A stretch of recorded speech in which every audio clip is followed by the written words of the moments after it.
And then, several days Naku. ago, may tumawag na kaibigan sa media. Sabi niya, "Sir, totoo bang inambush si Gutesa?" So ako naman nabigla, tinawagan ko. Sabi ko, "Ano to?" Sabi Sino pong tinawagan niyo? Si yung, Gutesa? yung media. Sabi ko, "Saan ang galing to?" Then he mentioned a governor's name. Galing kay governor ganito po. So medyo nag-ano na ako na hindi to fake news or walang pinanggagalingan na parang nagchichismis lang. So immediately, tinawagan ko yung contact ko sa kanya, paki-check naman. So chinek naman niya, siguro after 1-2 hours tumawag. Sabi niya, "Sec, walang problema, safe siya, pero totoo. Naku. May nahuli ang Marines na umaaligid sa kanya. Hindi namin alam kung ambush, hindi namin alam kung stakeout." Naku, yan naman ho talagang nangyayari pagka nagpapanotaryo. Kadalasan, hindi naman ho ang abogado ang pumipirma sa mga dokumento na yan. Yun lang ho ang kanilang mga sekretarya. Kaya yung hindi pagtutugma noong nakapirma sa affidavit nitong si Master Sergeant Orly Gutesa at yung pirma ng abogado, hindi ho yan big deal. Alam ho yan ng mga sanay. Ang nagpapabig deal lang dyan, itong si Ping Lacson. Gusto niyang ipakita na kesyo, ayun no, tignan nyo naman, talagang mayroong problema sa credibility nitong si Master Sergeant Orly Gutesa. Nagsisinungaling siya. Ang issue kasi dito mga kababayan, kung sakaling talagang nadawit itong si Martin Romualdez dito sa skandalo na to, aakyat at aakyat sa Malacanang yan. Kaya ang gusto ho nilang mangyari, ilaglag na tong si Elizaldico tapos maputol na ang issue doon kay Elizaldico. Hindi naman ho mangyayari yun kung hindi pinahintulutan ng dating speaker Martin Romualdez. Pero bago natin panoorin yaang interview na yan netong si former Congressman Mike Defensor, kung bago lang ho kayo sa PH Update, isang like at isang subscribe. Masaya na ho tayo dyan sa mga gusto sumama sa ating community. Yung join button nandyan lang po sa baba. Ito na, dire-diretso na ho tayo dito sa naging interview niya dyan sa Billionario News Channel. Former Congressman Yung- Mike Defensor who introduced Gutesa to Senator Marcoleta. Congressman, good to see you again. Yes, you for thank your you, time. Piggy. Thank you also for having me here. Quick reaction. The Manila RTC Executive Judge Icasiano Sison looked into / Siguro yung ano na yan, yung RTC judge na yan, kaibigan niya si Martin Romualdez. Kaya ganun. Hindi natin alam, di natin yan kilala. Baka, siguro nga siguro kaibigan niya yan si Martin. investigated this notarized affidavit of Sergeant Gutesa and basically said that the document was falsified. The signature was not the signature of Attorney Pechi Espera. Okay, first of all, si Attorney Pechi Espera, employee ng BJMP. So in 2021, nakapasa siya ng bar. And itong, initially, nung lumabas tong issue na to, pinapuntahan ko kaagad yung opisina. Kasi I was not with Sergeant Gutesa. No one was with him. Siya lang mag-isa. So, kinlear ko muna. Sabi ko, siya ba nagpunta talaga doon sa notaryo? So, sabi, yes, nagpunta siya. And then, immediately right after that, chinek ko kaagad kung ano ba tong issue ng pagpirma ng notaryo. And you know, Pinky, you will be surprised. Dinala ko na kayo yung What do you document have mismo. there? Yan. Nung una lumabas to, ang unang nag-question si Attorney Makalintal. Kasi si Nako. Attorney Makalintal, nagkaroon din ng petition sa BSKE, yung Barangay Sangguniang Kabataan Elections. Tapos sinabi niya, ano ba yun? Kasi mismong yung pirma ni yung Attorney Espera, Pechi Espera, ayun din yung nakapirma doon sa kanilang notaryo, Kay Attorney Romy, ma'am. Attorney Romy Mac. Okay. Pagkatapos, meron nakita ako... Sorry, sir, we just won't show yung pirma. Huwag natin po pakita yung pirma. So ito na naman din, ito, i-google lang naman nila Sa TIESA, again, yung contract sa Department of Tourism, si Attorney Pechi Espera naman nakapirma. Ngayon, I understand. Sorry, what is that again, sir? The second TIESA one? contract. TIESA. They Nako. can Google. Kailangan matanggalan ho ng lisensya yung ano na yan, yung abogado na yan. Kung ano-anong kabalbal ang mga pinaggagawa niya. Nagpapanotaryo siya, nagnonotaryo siya, tapos inonotaryo doon sa kanyang notary office, maya-maya, binabawi nila. Naku, may problema ho tayo dyan. This, Okay. yung dun sa mismong papel ni Gutesa, klarong-klaro, ito yung kanya salaysay. So, ito yung pirma. Yan yung kay Gutesa. Oh, Okay. ito yung mismo kay ito naman yung sa TESA, no? And then yung kay BSKE, kay Makalintal parehong-pareho. Now, Yan. my point is May I see, sir? Yeah, sure. Yung mga nangyayari Nako. dito sa mga tostado ho si Ping Lacson dito sa mga dokumento na to na ilalabas nitong si Congressman Mike Defensor. Matindi to. Notaryo. Marami na nga, and initially, we had a discussion about this. Kung minsan, sekretarya nila yung mga nagpapapirma or pumirma.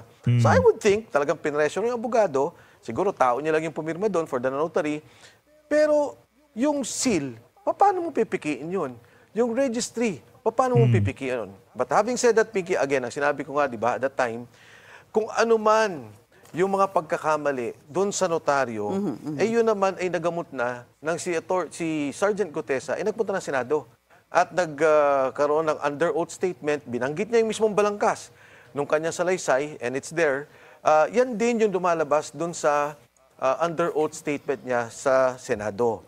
Pero ngayong hapon, and I'd like to thank the Department of Justice, they already said, Yes. they Sabi po clarified. ni Prosecutor General Richard Fadulion that basically parang napapalitan, that's not the right word, nung kanyang sinumpang salaysay sa Senado, na-cure nun, parang yung naging Yes. problema dito. Yes. In Hindi. fact, Pero ang issue daw dito, yung questionable na daw yung credibility nitong si Master Sergeant Orly Gutesa.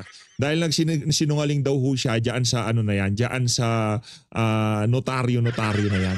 Wala akong kasinungalingan ang nangyari. Ang nangyari, naduwag yung abogadong nagnotaryo dyan. Naduwag yung abogado doon sa notary office na nagnotaryo doon sa kanyang affidavit.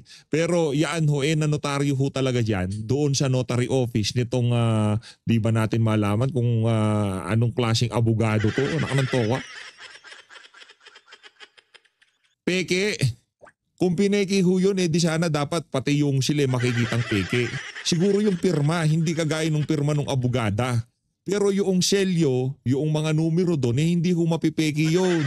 Kasi yung libro na paglalagyan, meron hong numero yun, nakalagay doon kung anong book number yan, kung anong, di ba? Nakalagay ho yun para mapipeki yun.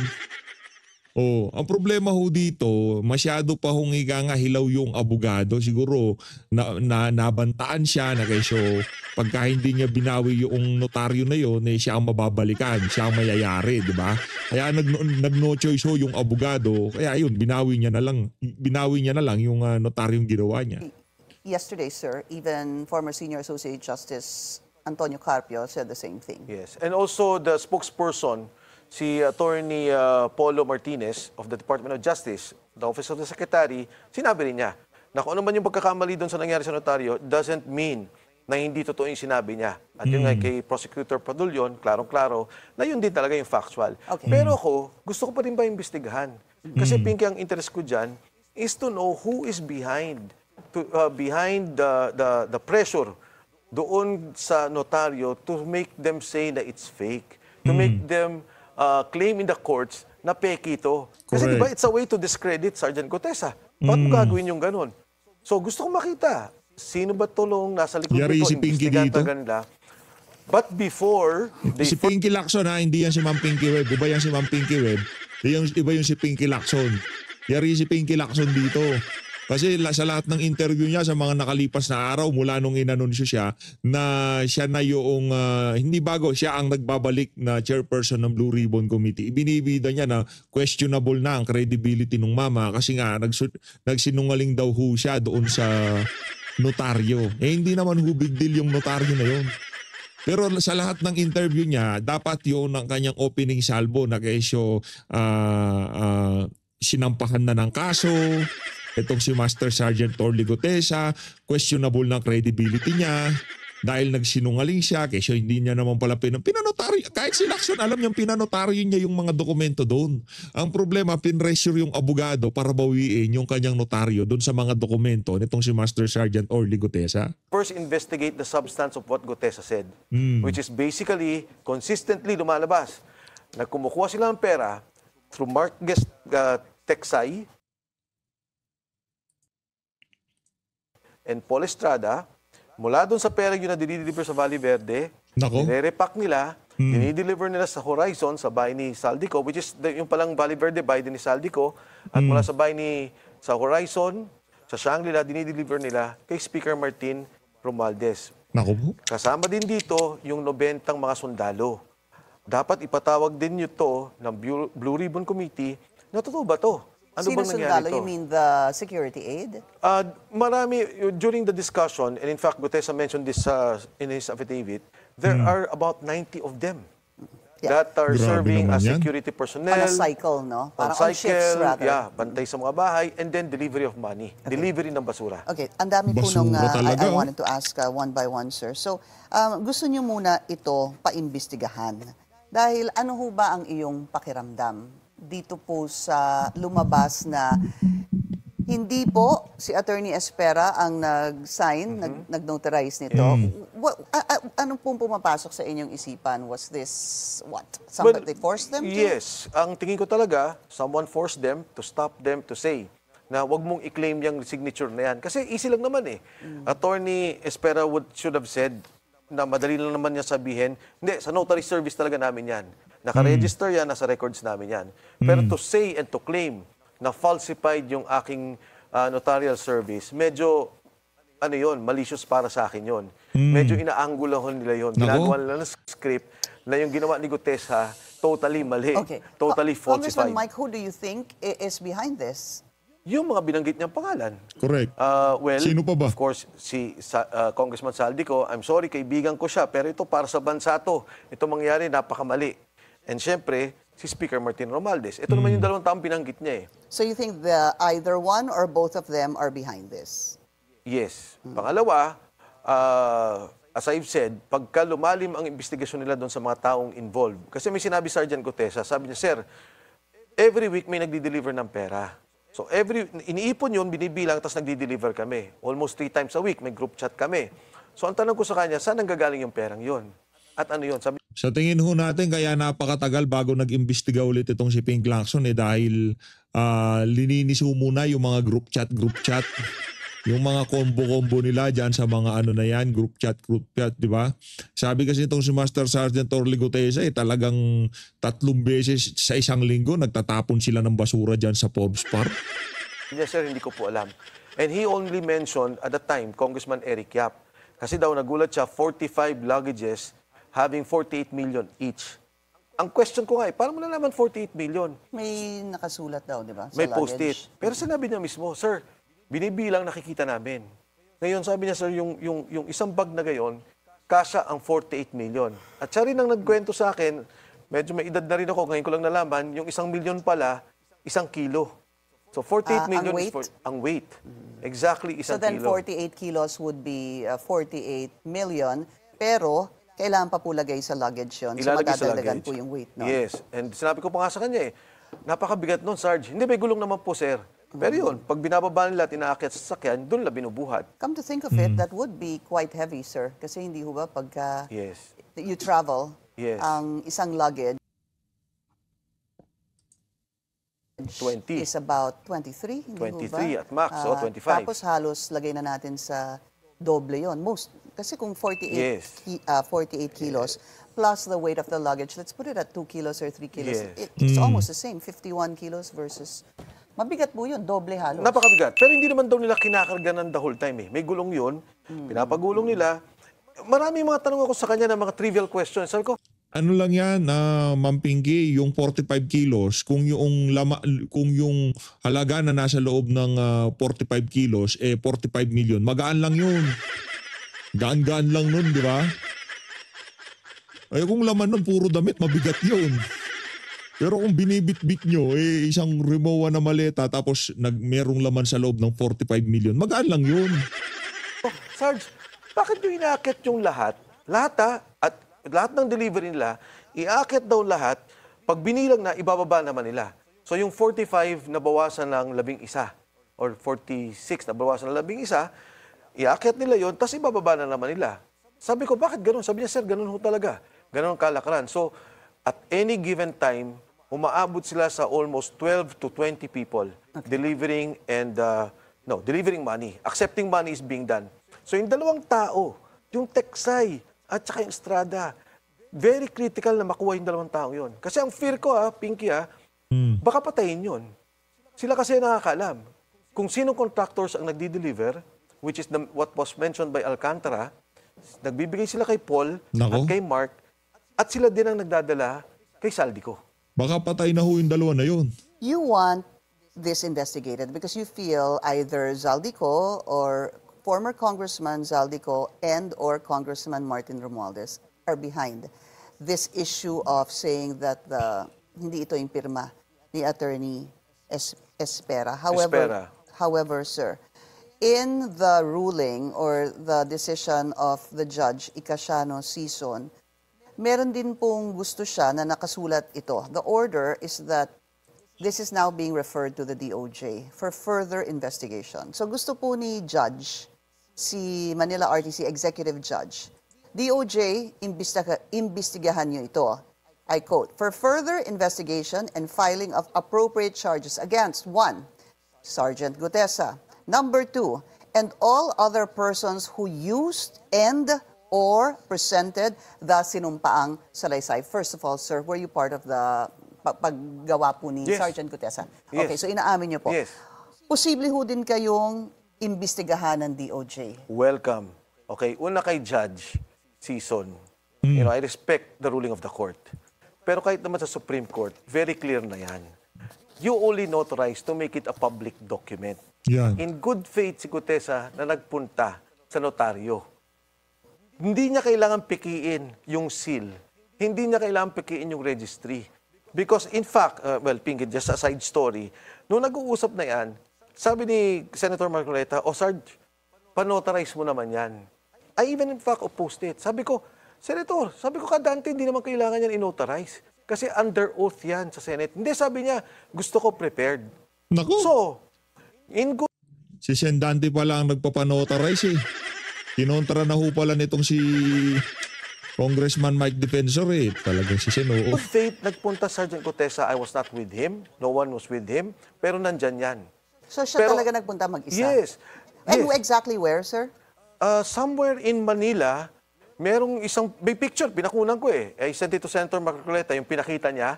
Nakalagay pa nga doon 24/7 eh. Akala mo tindahan ng 7-Eleven eh. So, all I'm saying is, mukhang mali ata yung sinasabi na yung iimbestigahan ay yung nagpresenta ng salaysay. Kung sino pa yung nagsalita, siya pa yung imbestigahan. Nako. Sino ngayon yung magsasalita tungkol sa flood control? Meron kang 19 na katao na sundalo na pwede magbigay sa ng detalye kung paano dinideliver ang pera. Matatakot na lahat yan. Yung pala lahat ngayon, pwede lang imbestigahan. Because again, for the sake of the judge, wala na yun eh. Na-cure na yung oath niya when he went to the Senate. So it's not so why would he fake it? What about this, they say, this Latin saying, falsis in uno, falsis in omnibus, which is false in one thing, false in everything. Yes. Ibig sabihin, for those who do not really buy this salaysay of Sergeant Gutesa, kung nagsinungaling ka sa isa, posibleng That's right. may problema na din yung credibility mo sa iyong sinumpaang salaysay. I hope we have that part of, binalikan ko po kasi yung naging salaysay, hindi salaysay, yung pag-introduce ni Senator Marcoleta kay Sergeant Gutesa to prove that Sergeant Gutesa said siya talaga yung, well, it was his signature and he did have this notarized. If that's ready, let's play it. Galing eh, no? Mr. Gutesa, kaninang ako'y nagpapaliwanag para ipakilala kita. Narinig mo yung aking sinabi?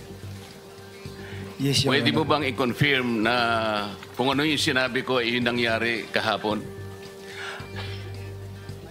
I confirm, Your Honor. Salamat po. At ngayon po ay hawak ko nga ang inyong sinumpaang salaysay na nung draft ito ay binasa ko. Ganun din nga po at wala namang pagbabago.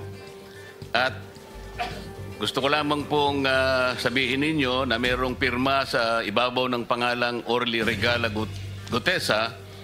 Kayo po ba ang nagpirma nito? I confirm, Your Honor. Ito po ay pinanotaryo ninyo. Nakikita ko rin po.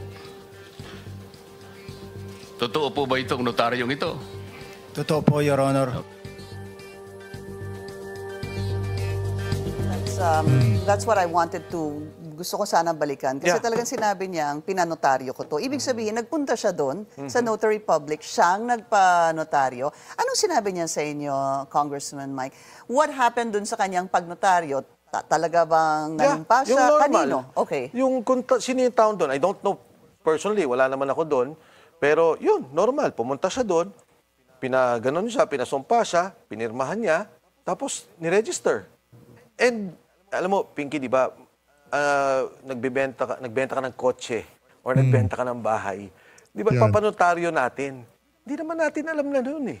Di ba, kung minsan nga, hindi mo na nga pumupunta sa notaryo, pinapadala mo na lang doon, ipepanotarize mo. Pumunta ka sa Manila, ang daming notaryo, hindi ko alam kung sinong abogado Sa doon. ilalim nga daw ng tulay. Sa ilalim ng tulay, marami. So, ang point ko, hindi ko makita yung ano nila na angulo nila about the notary, but gusto ko yun imbestigahan. Kasi for me, okay, Pinky, just to Well, go there back. is point. There is really basis to look into this because if the judge, the judge was saying that it's not, hindi niya signature yon, then somebody else, number one, sir, somebody Pressured? signed on behalf of the judge. Of the lawyer. Sorry, the lawyer. Or many other things that tama nga yung sabi mo, minsan sabi mo yung sekretarya yung Yes. pumipirma, hindi ho ba? Maraming scenarios dito Yeah. na dapat tingnan. Yes. Dahil gaya ng sabi mo nga, minsan magbebenta ka ng kotse, eh hindi naman ikaw talaga ang pumupunta. But for something as important as this, mahirap ho kasing iasa ito sa iba. Why didn't you join him? Bakit ho hindi kayo sumama sa kanya? And number two, bakit kay Attorney Espera po siya, Petchy Espera nagpunta? Well, number one, nung nagkaroon kami ng pag-uusap, nung sinabi niya ako na magpapanotaryo, no? So I said, sige, may meeting ako, mauna na ako sa inyo. And then, so I left. Senator Marcoleta left before I did. Pero siguro, difference of 5 minutes. Pagkatapos, nagpunta nga siya doon sa ano na yun, notary na yun, dahil siguro 24/7. Anytime eh. 24 hours eh. Yeah, Pwede but sir, magpanotaryo. nag-usap ho kayo after lunch, hindi ho ba? More or less, natapos kayo 3 or 4 p.m., hindi ho ba? No. Natapos kami na very late na, siguro mga 5:30, kasi I had a meeting at 6. So nauna ako. Pagkatapos ng umaga, nagpunta na siya sa Senado. Right. Wala na ako noon. So, in the whole time, hindi yung ginaid mo siya or may kasama siyang lawyer. Kaya nga, ako din natutuwa. Who is his lawyer? Kami lang nag-ayos. Well, Marcoleta was there when Sino ho ang nagbuo ng kanyang affidavit? Tinulungan ko siya din. Di ba? Like yung kung ano yung kwento niya, step by step, inano namin. Ganun lang naman. If you notice nga, hindi naman perfect yung English niya dyan. Hindi naman legal form yan eh. Talaga salaysay. Kung ano yung kwento niya, inayos lang namin ng maganda, and then we presented it. Nung si Senator Marcoleta nga, in fairness, parang sinasabi niya, parang mali yung Tagalog dito ah. So, o nga. No? Kasi because si Sergeant Gutesa is Cebuano. So, inayos lang namin. Cebuano. But it still doesn't answer the question, sir. Kung natapos po kayo ng mga 5:30 to 6, sabi mo nga 24 hours yon. How did he find out about this particular notary public, which I believe isn't really very near the Senate or the Chinese restaurant na kung saan po kayo nagkita? Malapit naman. ba? Yeah. Tsaka doon Malapit kami sa lang. mismong lugar na yun eh. I mean, within that area, di ba? Cannot be Kumbaga noong pagkatapos ng meeting nila, yun ang unang nakitang notary public nitong si notary office nitong si Master Sergeant Orly Gutesa. Quezon City, cannot be anywhere else. So talagang doon nagkaroon ng Who pointed him to go there? Who directed him to go there, sir? Google. Makikita mo, pag chinek mo yung kanyang notary services, 24/7, siya. Who discovered it on his behalf? Kayo po. Yes. So nandun po kayo, chinek mo, ano May ba mga, ang... okay, to be honest, may mga kasama kasi ko doon, I cannot reveal their names. Kasi mga inosente naman itong mga to. Hindi, wala itong kaalam-alam. Kasama ko lang nagkataon. So doon, nakita sa Google. Ginugol lang nila. Nila, yung mga kasama mo. With Gutesa. With Gutesa. That's why dun po siya napunta. Yes. All right, we're going to take a very short break. We'll continue our discussion. Just wanted to backtrack a little bit. When you were talking about Attorney Espera, Nako, ito ang na ho. sabi mo, taga BJMP siya. BJMP siya. What were you trying to imply with that? Is there anything that you wanted to say about that? Kasi nung initial, actually, to be honest, Pinky, it was a take-off from our discussion. So, chinek ko kagad, sabi ko, sino kaya itong notary? Na-check ko, Attorney Espera, at siya pala ay pumasa sa BJMP. Nagtatrabaho siya, siguro habang nag-aaral siya ng abogasya. So, 2021, pumasa siya ng bar. Habang nagtatrabaho, you mean? Nag-aaral siya ng Yes. abogasya. Okay. Habang nagtatrabaho, nag-aaral siya ng law. And then eventually nga, napasok siya dito sa law office na to na merong notarial service. Kaya nga, ayoko rin naman siyang gipitin na para bang bakit nyo sinasabing hindi totoo yan? Kasi feeling ko may pressure sa kanya. Di ba? The BJMP is under DILG at baka naman pinressure tong taong to. At saka baka naman din simple yung tanong, pirma ba to? Eh kung sekretary lang nila yon or tao nila sa law office, eh baka naman talagang hindi niya pirma yon. Pero ang point ko, hindi dapat si Gutesa ang biglang tinatarget nila. Hindi dapat si Gutesa at hindi kayo. Kasi posibleng imbestigahan din kayo. Sabi mo nga, Sure. welcome. Hindi, You're welcome. ako, alam mo sa akin, okay lang eh. Di ba? I'm a political figure, I can handle it. Kaya ko silang labanan. Etong taong tong si Gutesa, isang sundalo na nagsilbi sa bansa, isang marino, na hindi kumita. Lahat ng mga witness nila kumita eh. Yung DPWH officials, bilyon-bilyon kumita. Yung mga contractors, bilyon-bilyon kumita. Ito, sundalong nagsilbi sa bansa. Nag-retire, nagtrabaho sa Dalisakok, nakita ng oportunidad, nagtrabaho kay Saldico. Ngayon, nung nagbabaha, nakita nila, at hindi lang siya, yung grupo nila, ito pala yung mga perang binubuhat natin. Ito pala napupunta yung sinasabing ghost projects, flood control. Yung isang kasama niya, binaha eh. Alam ko yun, dahil kinuwento niya yun sa akin, a week before na-meet niya si Marcoleta, yung first meeting namin. So, itong taong to nagsasalita dahil sa pagmamahal niya sa bayan. Nagsasalita dahil, iba kung buhay nga, kaya nilang ibigay eh. Ano pa kaya itong magsalita sila dun sa katotohanan? One quick follow-up on that. Nung lumabas po si Sergeant Gutesa, I remember naglabas si then Speaker Martin Romualdez ng statement at sinabi niya na, it was a lie. Because first and foremost, that particular address that was cited by Sergeant Gutesa has been under renovation. Point taken. Why did Sergeant Gutesa not even once say that, dinadala nga namin dito sa bahay na ito sa Forbes Park na nakikita ko ay under renovation. Yun po yung ilan sa mga nakita kong feedback din. Something that probably would have been very Okay, easy to describe. I want to be fair to Speaker Martin, di ba? He will have his time in court. He will have his time to defend himself. Have you seen the house of Speaker Martin? Have you been there? No. Okay. It's a 3,000-hectare property. My goodness. I think, I'm not sure, there's about 3 or 4 structures in that place. 3,000, I don't know, gano'ng kalaki ba itong studio nyo? Gano'ng kalaki itong property? Okay. Di ba? It's maliit eh. Itong So you're pinag-usapan natin. saying, if a portion is under construction, hindi makikita. Is that what you're saying, sir? Well, pwede mo makita, pero ang laki ng lugar eh. Di ba? Para siyang, again, 3,000 hectares, malaki yung pasukan. Alam na lahat ng congressman yon. Alam na lahat ng mga tao na punta na doon sa bahay na yon. So, I want him to defend himself kung ano ba tong katotohanan nito. Pero wala naman ako nakikitang bias at wala naman ako nakikitang rason para kay Sergeant Gutesa na magsinungaling na nagdi-deliver sila doon sa bahay na yun. All right. Where is Sergeant Gutesa, sir? Okay, right after, nung ginagawa yung affidavit niya, ang isa doon sa mga pinalagay namin, pinalagay ko sa kanya is, humingi ka na ng witness protection program. So, nandun. Nung minention niya sa Senate, sabi niya, humingi ako ng witness protection program, mapailalim dito sa programang to. Nung hapon, nanonood ako sa kanya, ang sinabi na niya, wag na po. Ayaw na niya. Ayaw ko na. Tapos sabi, ayaw mo ba kahit Senate custody? Wag na po, ayaw ko na makadistorbo. Ang feeling ko that time, siguro kausap niya na yung mga kasama niya sa Marines. Mula doon sa Senado, dumiretso na sa Marine compound. So next that chinek ko, kamusta na siya? Asa na siya? Nandun na daw. Hindi ko siya nakakausap direkta. Nalaman ko yung pamilya naman, in fairness to the Marines, kinupkup ka agad. But eventually, I think, inayos din nila na, siguro, para hindi ma-endanger din yung family, inilayo kay Gutesa na, itinago din nila. Ang Marines ang nagtago sa pamilya. Yes. Okay. Yes. At hiniwalay kay Sergeant Gutesa. Hanggang ngayon, nandun pa siya. Saan? Sa Philippine Marine Compound, sa Bonifacio. Is that so, sir? Yeah. Okay. And then, several days ago, may tumawag na kaibigan sa media. Sabi niya, sir, totoo bang inambush si Gutesa? So, ako naman nabigla, tinawagan ko. Sabi ko, ano to? Sabi Sino niya, pong tinawagan niyo? Si yung, Gutesa? yung media. Sabi ko, saan ang galing to? Then he mentioned a governor's name. Galing kay governor ganito po. So medyo nag-ano na ako na hindi to fake news or walang pinanggagalingan na parang nagchichismis lang. So immediately, tinawagan ko yung contact ko sa kanya, paki-check naman. So chinek naman niya, siguro after 1-2 hours tumawag. Sabi niya, Sec, walang problema, safe siya, pero totoo. Naku. May nahuli ang Marines na umaaligid sa kanya. Hindi namin alam kung ambush, hindi namin alam kung stakeout. Sorry, sir.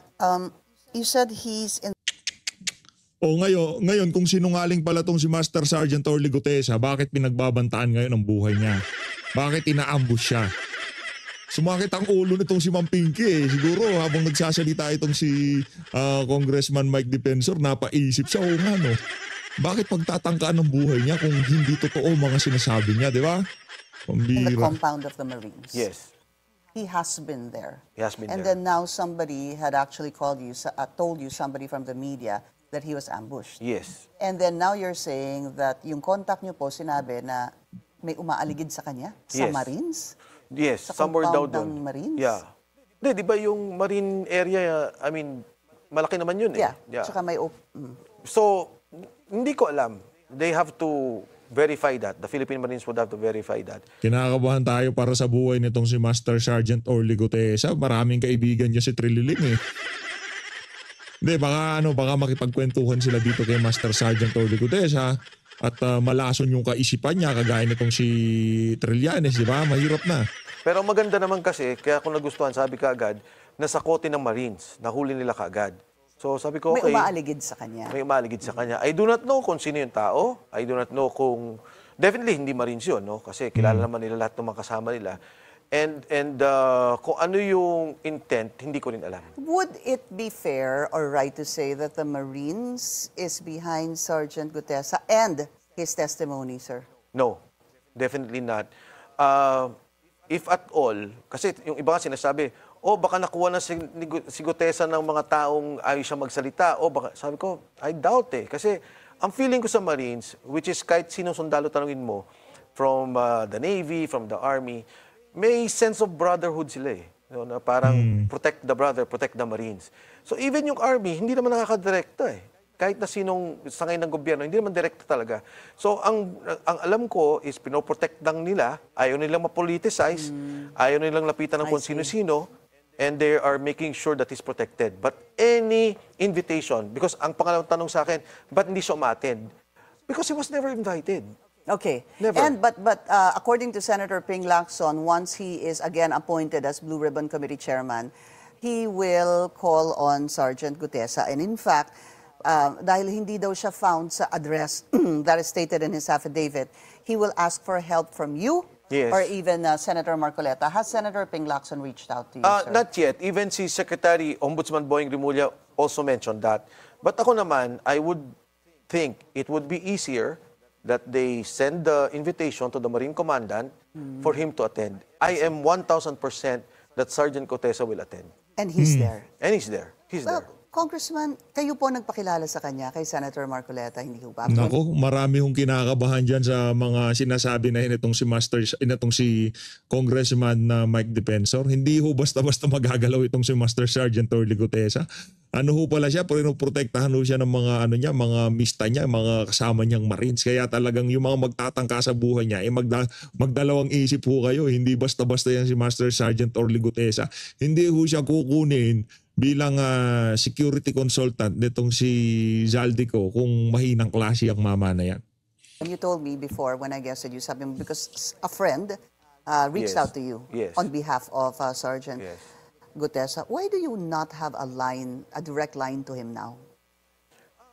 Okay, Pinky, I think si Sergeant Gutesa medyo unique soldier. Kasi bukod sa Marines siya na fight. Alam mo naman yung mga Marines. He was really with Intel. Intelligence yung kanyang operations. I'm not sure about his operations, pero alam mo naman pagka Marine Intel, medyo malalim din talaga. So I think kahit papano, anticipated niya lahat ng to. Anticipated So niya ayaw yung niya may mangyayari. direct contact ka sa kanya? Ayaw niya may direct contact. I have his number, pero wala. Hindi ko naman siya nakakausap. I don't think it's working anymore. That number, is it still working? Talaga? Hindi ko No, alam, I don't sir. know. I haven't called him, pero may line talaga ako sa kanya. Prior, So when was the last time you spoke to him? okay, just today, after that incident, I told you na pinaikutan siya, wala na, no contact. As of today. As of 3 days ago. 3 days ago yung may nagsabing governor na supposed to be na ambush. Yeah, Tama 3, ho ba? 4 days ago, yes. Okay. Totally no contact, even the family. Pero dati nakokontakt niyo siya, again, just to be clear, through a conduit. Hindi po diretso kay Hindi Sergeant direkto. Hindi Gutesa. direkto. Ngayon, kahit po yung middleman ninyo, hindi niyo na po nakakausap. Yes. O just to add, kunyari Marine lang, ho ba siya, si middleman? hindi. Well, yung kasama niyang nagre-relay ng information, Correct. Marine. Okay. So medyo dalawang layers pa kami just to contact each other. Nung unang nagpunta siya ng DOJ, ang akala ko kasi kailangan niya ng lawyer. Kasi tinanong ko kagad Senator Marcoleta, bakit wala siya doon sa DOJ?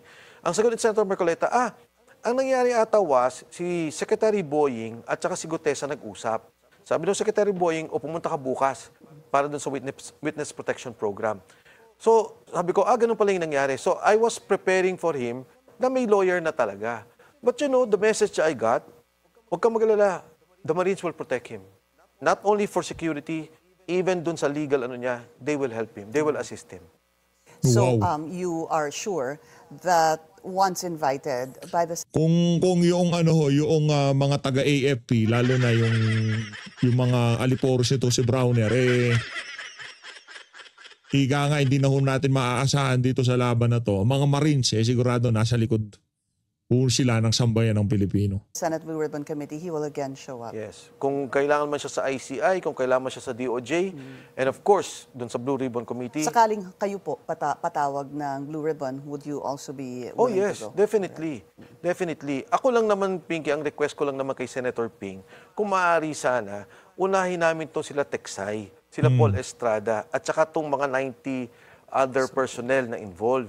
Yung itong notaryo, okay naman habulin din natin, di ba? Important din talaga to. Ang worry ko lang kasi, yung pera nawawala na Kung sino man nakakuha ng mga pera, nagnakaw sa gobyerno, baka nakakatakas na. Di ba? Habang tumatagal yung issue, of course, we're building evidence. Pero sana, Okay. and I'm hoping na magkaroon talaga ng emergency powers, ma-stop muna lahat to. Walang lalabas na pera mula dito sa mga taong pinag-isipan at tinitingnan na maaring may problema at involved sa nakawan ng pondo ng gobyerno. Former Ayun. Congressman Mike Defensor, sir, thank you Ayun na nga mga kababayan, dito na una tatapusin ang ating reaction video. Maraming salamat sa pag-support sa Facebook. Mag-ingat ko kayo lahat. Mahal natin Pilipinas.